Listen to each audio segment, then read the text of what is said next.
Hello everybody, welcome back. Today as well we have got you another video. In this video I'll show you how we can transfer money from Coinmarketcap to Trust Wallet. But before that, please do make sure to like our video, subscribe our channel, and yes, without any further delay, let's get started.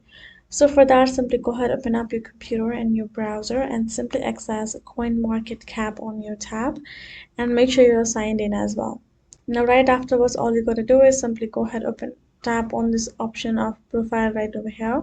From over here, simply go ahead, tap on this option of portfolio given right over here.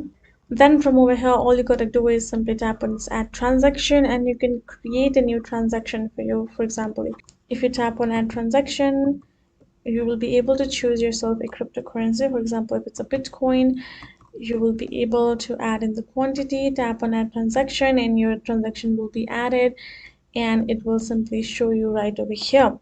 But the thing is, if you want to simply simply transfer the money to any other bank or the wallet, for that you have to go to the original exchange network, because from CoinMarketCap itself you won't be able to do any transfers. So that is basically it. You have to go to another exchange network, and that is it. So this is it, guys. Hope this video was helpful to you. Thank you so much for watching, and I'll see you guys in our next video.